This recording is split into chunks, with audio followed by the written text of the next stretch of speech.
Hello everyone, it is I, not Maria, and welcome back to the channel. Today I have a very fun idea, which is just showing you my 2026 journal ecosystem. For those of you that don't know, a journal ecosystem is just how you keep your life organized through different journals. I've kind of taken an interesting route with all this, in the sense that I started bullet journaling in about 2017, and over time I've just kind of divided things up, as in divided different parts of my life into different journals. It's made my life a little bit easier to keep things very separate, and as life is changing and whatnot, I'm able to keep my work life and my personal life and my creative life kind of separate. So let's take a little tour of what I've got going on. But before I move on, my name is Not Maria, and on here I like to do DIY, crafts, sewing, home renovation, and I'm kind of like dipping my toes into like sit down talk content. All that I ask of you is to do the normal algorithm things to get you back after this video. So subscribe, leave a like on this video, maybe even leave a comment. Do you have a journal ecosystem? Are you just like a one journal type of person, or like what do you do for your journaling system? I'm hoping to finally reach like 1,000 subscribers this year. Intro out of the way, let's actually get into the video. The first book I want to tell you about is actually my work notebook. I got this from Five Below, and I keep just anything that is work related. I get to do a lot of really basic planning with monthly calendars and daily calendars. Everything that is regarded of my job, it is kept right here. Let me just show you an example. I really wish that my work journal was this clean slash nice and pretty. With this work journal, like I said, I do have a lot of information, so I just kind of go through and keep track of events and meetings and when I have to work with clients and professional development and all that, all the stuff that kind of goes into a work journal. Ooh, what has happened to me multiple times where, we don't have internet, so we can't just like look up all this information that I need. Next, on my smaller planners, I have this one that I got from Walmart for $6.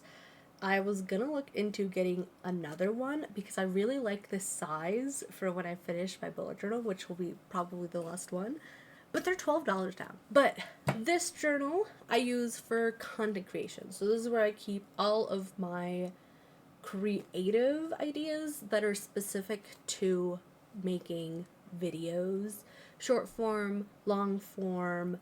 I have some end of the year reflections in here, detailed notes about what part of a video I'm in, or just general planning for what videos I'm gonna do, either idea dumps or like a monthly calendar of here's when I'm planning to upload different videos throughout the month. This is what my content creation planning slash prep looks like at the moment. This year I really want to get better at posting more consistently, and I know it's already March and I have not been super consistent at all, but I do want to get better at it.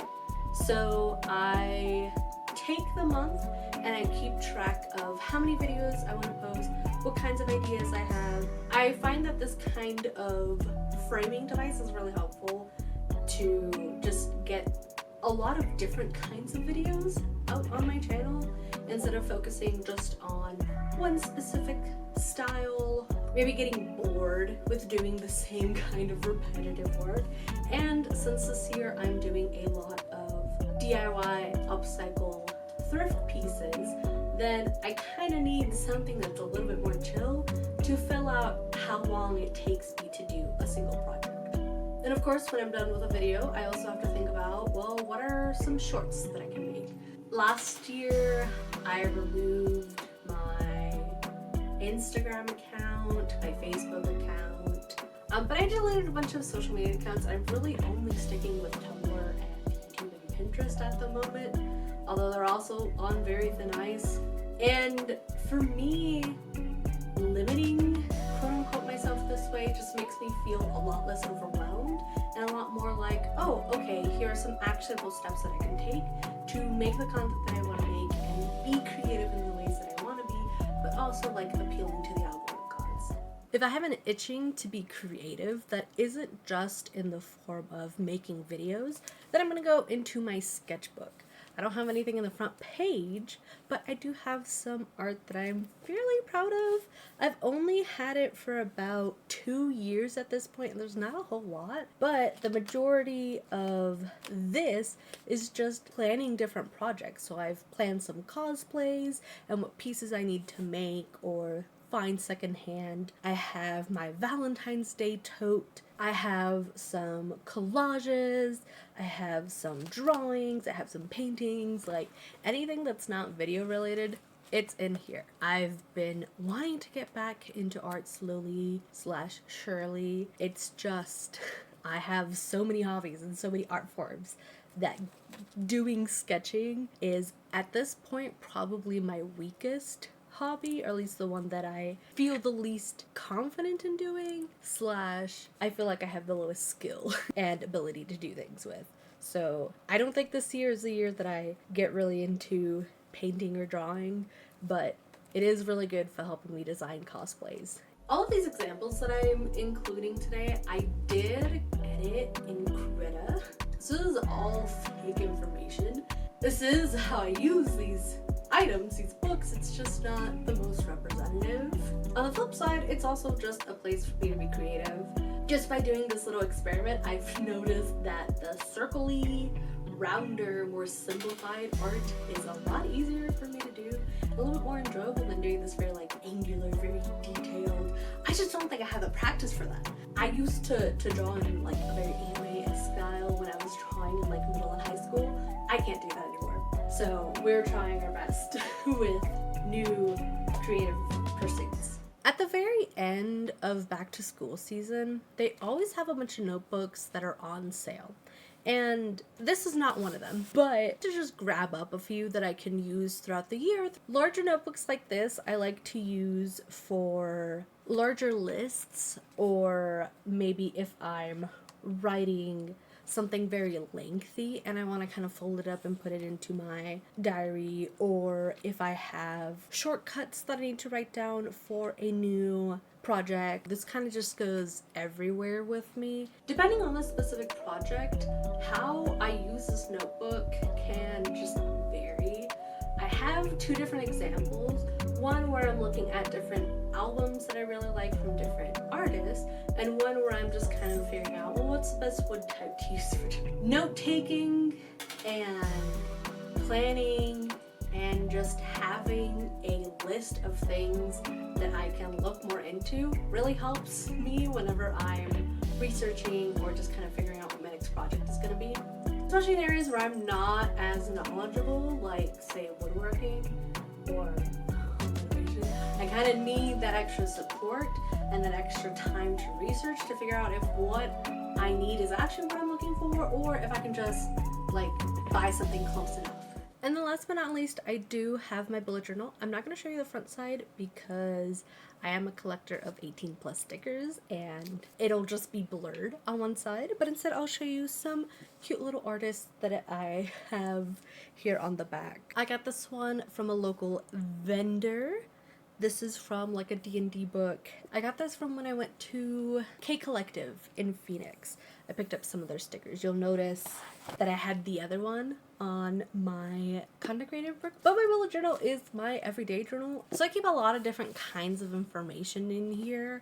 I like to keep my future at a glance, birthday lists, payment schedules, and just any kind of daily note that isn't really related to work and isn't really related to content creation, but kind of just needs to get done around the house, or maybe I have like an eye doctor appointment. That's the kind of stuff that I'll keep in my journal. I also like to keep notes. I've been applying to jobs, a lot of jobs recently, so I've been keeping track of when I apply to jobs and if they just ghost me, or if I do get a rejection, or if I have an interview.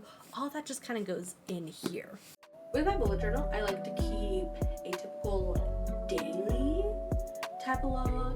Helps me keep track of things a little bit better, especially when I have a lot of things going on day after day, or I have a very specific deadline that I need to meet, or I just have an appointment. It's helpful to do that kind of thing. Typically when I have things to do throughout the day, I don't really like have to write them down like my chores, but if there's something specific that I want to get done, that's gonna go here.